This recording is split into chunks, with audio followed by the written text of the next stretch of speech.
నాతో పాటు మోత్కుపల్లి నరసింహులు గారు ఉన్నారు. ఒకసారి మనం మాట్లాడదాం.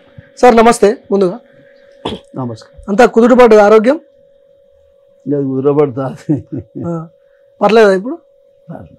ఎందుకు ఇంతవరకు ఎందుకు వచ్చింది? హాస్పిటల్లో పడేంత వరకు ఎందుకు అంత మానసికంగా ఏమి ఇబ్బంది పడ్డారు మీరు అసలు? ఇప్పుడు మనకు సోషల్ రెస్పాన్సిబిలిటీ, సామాజిక బాధ్యత అనేది ఒకటి ఉంటేనే మనము రాజకీయాల్లోకి రావాలి.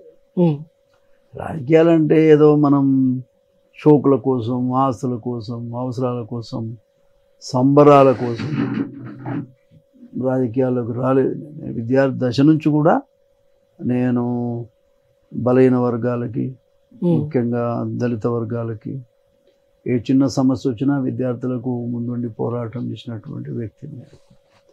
అట్లా కంటిన్యూగా అవుతూ వచ్చాము. మనం ఎన్టీ రామారావు గారు 83లో వారు పార్టీ 82లో పార్టీ పెట్టారు. 83లో మరి వారు నాకు టికెట్ ఇచ్చారు. నేను గెలిచాను. 6 సార్లు గెలిచాను.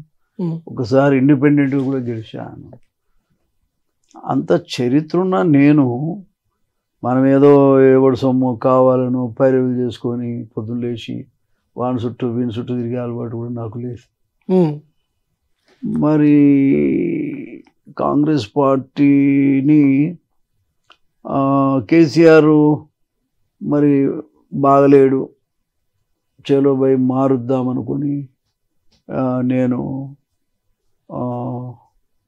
అప్పుడు ఉన్నటువంటి టీఆర్ఎస్ పార్టీ నుంచి కూడా బయటకు వచ్చి ఓపెన్గా వాలంటీర్గా మరి రేవంత్ రెడ్డి ముఖ్యమంత్రి కావాలి,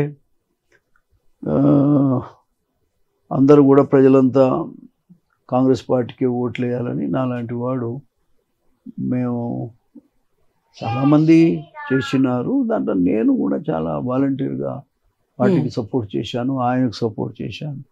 అసలు మొదట ముఖ్యమంత్రి కావాలనుకొని బాటంగా బయట చెప్పిందే నేను. కాంగ్రెస్ పార్టీ ఎట్లుంటుంది అంటే ఈ నేనైతా అని ఉంటుంది కదా, వాళ్ళ కోరికలు ఉంటాయి కదా.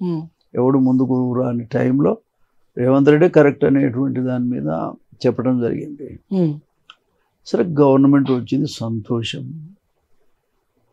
వచ్చిన గవర్నమెంటు అనేది ప్రజా సంక్షేమం కోసం, ప్రజల కోసం. పార్టీలో కూడా ఎవడు కష్టపడ్డాడు, లేదంటే సామాజిక న్యాయం చేయటానికి ఏ రకమైన నిర్ణయాలు చేస్తే ప్రభుత్వంలో భాగస్వాములు అవుతారు, అట్లాంటి ఆలోచనలు ఉండాలి.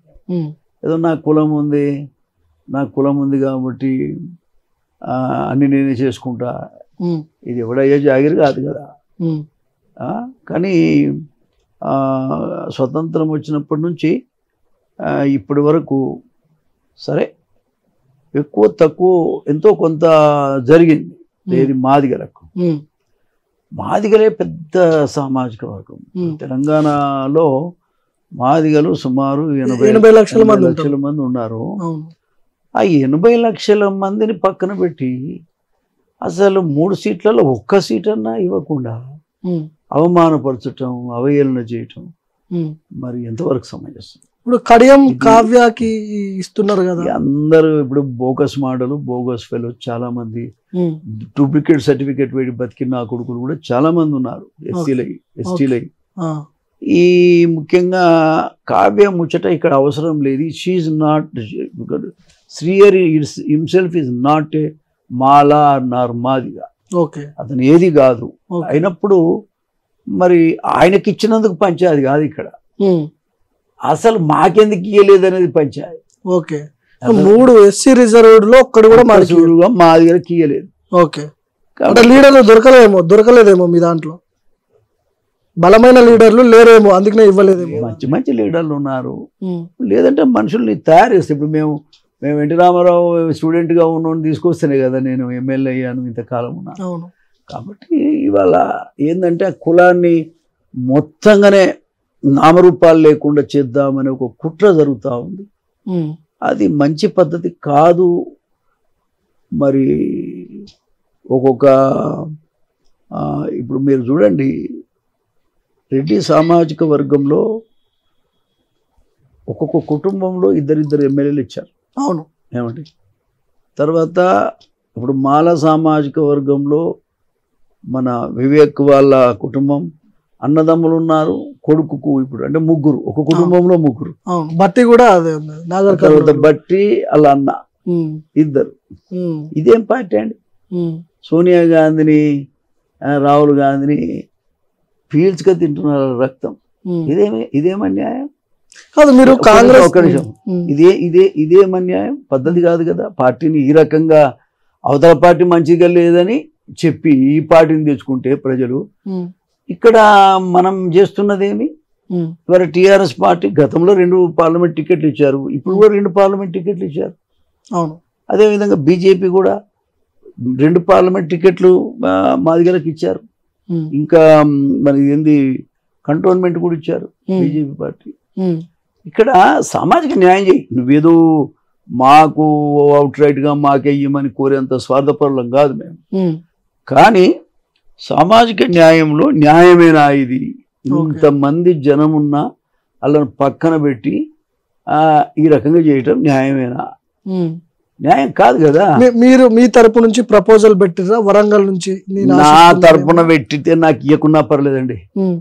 నేను I don't bother about it, because నేను చాలా చేసిన. నేను నాకు గౌరవంగా మర్యాద ఇస్తే ఓకే, నాకు ఇవ్వకపోయినా పర్వాలేదు. ఆ జిల్లా వాళ్ళు ఇవ్వాలనుకుంటే కూడా వాళ్ళకైనా ఇవ్వండి, ఎవడో ఒక మాదిగోనికి ఇవ్వండి అనేది మా ఆలోచన విధానం. ఓకే.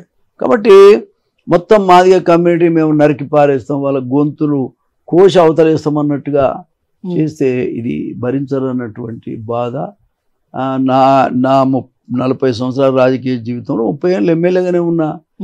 10 మంది ముఖ్యమంత్రులను చూసిన ఈ ముఖ్యమంత్రి కూడా గిట్లా కులాలని అవమానపరిచినటువంటి సందర్భం లేదు. ఏదో తప్పుడు నిర్ణయం సరి చేసుకోవచ్చు కదా. ఓకే, సరి చేసుకోవచ్చు కదా. కాబట్టి ముఖ్యమంత్రి గారు కావాలనే ఈ విధంగా చేస్తున్నారు. ఇది మంచిది కాదు. ఒక కులాన్ని ఎంబడేసుకునేది ఏంటండి? ఇప్పుడు 12 రిజర్వ్డ్ ఎస్సీలో 3 ఉన్నాయి, ఓట్లో మాదిగా 2 ఇవ్వాలి, మాల కులాసులో 1 ఇవ్వాలి. ఎవరు కాదంటున్నారు? అది ఇంతకుముందు కూడా ఇచ్చారు. బీసీలు ఉన్నారు, బీసీలు గౌడ కులస్తులు, మేజర్ కులస్తులు, వాళ్ళకు ఒక్క ఎంపీ ఉండకూడదా? వాళ్ళు పోకూడదా పార్లమెంట్? అదేవిధంగా గొల్ల కుర్మలు ఉన్నారు, వాళ్ళు కూడా చాలా గొప్ప పెద్ద కులం, వాళ్ళు పో పార్లమెంట్. పద్మశాలి పోకూడదా పార్లమెంట్? ఏమండి, గెలవని కాడ 1, 2 ఇచ్చినట్టున్నారు బీసీలకు. మిగతా అన్ని తన కులం వాళ్ళకే. రెడ్ అయితే చాలు, వాడికి దగ్గర డబ్బులు ఉంటే కథం. ఇప్పుడు ఎందుకు కాంగ్రెస్ పార్టీ మీద రెడ్ల పార్టీ అనే ముద్ర ఎందుకు వచ్చింది అసలు? లెక్క పెట్టి నువ్వు చూడు రాదే అని. ఇదేం కులం? గౌడ కులం కదా. మరి లెక్క పెట్టి చూడు బిడ్డ, అసలు సీమ రక్తం ఉండాలి కదా, మనకు కూడా ఉండాలి. మరి మనం కూడా అడిగేది హక్కు ఈ రోజులలో కూడా లేకపోతే ఎప్పుడు అడుగుతారు మీరు? ఎందుకు ఒక కులానికి ఇన్ని పోస్టులా? ఒక కులానికి ఇన్ని పోస్టులా అంటున్నా. అదే కోటీశ్వర్లు, అది కూడా అంతకుముందు పార్టీలో పనిచేసిన కాంగ్రెస్ పార్టీ రెడ్లు కూడా కాదు పాపం. నిన్న మొన్నటి దాకా బయట ఉండి తిట్టి నిన్ను ఓడించడానికి ప్రయత్నం చేసిన తీసుకొచ్చి 5 నిమిషాల వాళ్ళు 1000 కోట్లు ఉన్నాయని చెప్పేసి వాళ్ళకి తీసుకొచ్చి ఇవాళ ఎంపీ టికెట్లు ఇస్తున్నారు. మీరు ఎన్టీ రామారావు పీరియడ్ లో మీరు మంత్రిగా కూడా పనిచేసిన అనుభవం ఉంది మీకు. కాంగ్రెస్ పార్టీ మోత్కుపల్లి నరసింహుని ఎందుకు పక్కన పెట్టింది? ఎందుకు మీ అనుభవాలను ఎందుకు వాడుకోవట్లేదు అసలు కాంగ్రెస్ పార్టీ? నాకేం తెలుసు నాయన, నన్ను పట్టుకొని అడిగితే అది ఒక నియంతకు ఉండాల్సిన లక్షణాలన్నీ ముఖ్యమంత్రి దగ్గర ఉన్నట్టు అనిపిస్తుంది ఇప్పుడు ఇవి చూస్తుంటే. ఇప్పుడు నేను ఇంత మొత్తుకుంటున్నా కదా, ఒకసారి పిలవండి, మాట్లాడండి. మా కులానికి ఇట్లా చేయటం మంచిది కాదు, ఇప్పటికైనా మీరు పునరాలోచించమని ఇప్పుడు 10-15 రోజుల నుంచి అడుగుతున్నాం. దీక్ష కూడా చేసినట్టున్నారు. దీక్ష కూడా చేసినాము. అసలు పిలిచింది లేదు, మాట్లాడింది లేదు, ఎవరిని చూసింది కూడా లేదు. ఎలాంటి రెస్పాన్స్ లేదు. ఎంత నిర్లక్ష్య వైఖరి ఉందో చూడండి.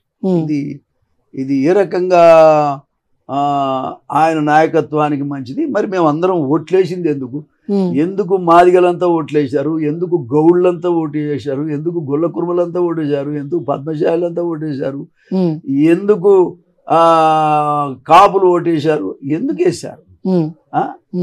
ఈ రకంగా ఓట్లేసిన ఓట్లన్నీ నువ్వు వాటాలు పంచుకుంటారా?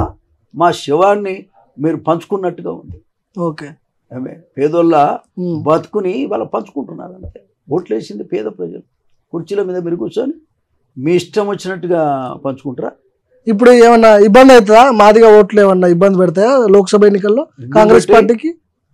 ఎందుకు పెట్టాయి బిడ్డ? ఇప్పుడు నీకు 17 సీట్లలో మాదిగలు ప్రతి నియోజకవర్గంలో దగ్గర పార్లమెంటరీ నియోజకవర్గంలో 3 నుంచి 4.5 లక్షలు కూడా ఉన్నారు, 5 లక్షల దాకా కూడా ఉన్నారు ఒక్కొక్క నియోజకవర్గం.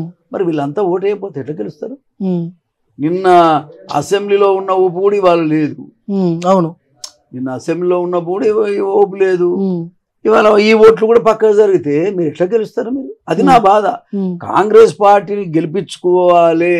మీరు తప్పు చేస్తున్నారు, సరి చేసుకోండి, అందరం కలిసి పనిచేద్దాం.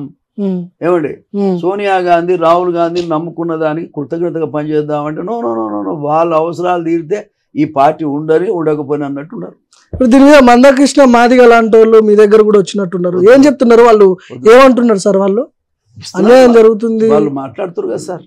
అన్యాయం అనేటువంటిది మాదిగలకు 2 స్థానాలు ఇవ్వాలనే మాట మందకృష్ణ కూడా మాట్లాడాడు కదా. జాతి కులపరంగా ఇప్పుడు అందరూ రెడ్లంతా ఏ పార్టీలో ఉన్నా అందరూ ఒకటే పని చేసుకుంటుంటారు.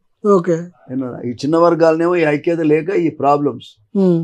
మందకృష్ణ అదే మన జాతిలో ఇవ్వాలి, ఇవ్వకపోతే అది మంచిది కాదు అనేటువంటిదే మందకృష్ణ మాది యొక్క ఆలోచన. లోక్సభ ఎన్నికల్లో మీ సపోర్ట్ కాంగ్రెస్ పార్టీకి ఉంటుందా ఉండదా? అరే నువ్వు గమ్మత్ చెప్తావా? నువ్వు ఒక వీకర్ సెక్షన్ పర్సన్. వాళ్ళు వాడుకోండి అని మేము చెప్తుంటే వాళ్ళు వాడుకునేటట్టు లేదు కదా సార్ అంటున్నా నేను. వాళ్ళు వాడుకోలేకపోతే మీ సపోర్ట్ ఉంటుందా వాళ్ళు అంటున్నా? అదే మాడుతున్నావు. ఈ పార్టీకి మిమ్మల్ని పిలవాలి, పిలిచి మాట్లాడాలి, మీరు హాస్పిటల్ కూడా పడ్డారు. 80 లక్షల మంది మాదిగలను బ్రహ్మాండంగా ఓట్లు వేయించుకోవాలి, గెలవాలి. సోనియా గాంధీ రాహుల్ గాంధీ యొక్క నాయకత్వాన్ని నిలపాలి. ఆ బాధ్యత రేవంత్ రెడ్డి. అంతే కదా. మరి ఇప్పటి వరకు ఆ సిచ్యువేషన్ లేదు కదా, పిలవలేదు. సీనియర్ నేతగా ఉన్నారు మీరు, మీ అనుభవం వాడుకోవాల్సిన అవసరం ఉంది. వాళ్ళకి చూద్దాం ఏం మాట్లాడుతారు. సో వాళ్ళు పిలిచేదాన్ని బట్టి మీ రెస్పాన్స్ ఉంటుంది. అంతేనా? అంతే కదా. రైట్ అన్న, thank you so much sir. Thank you.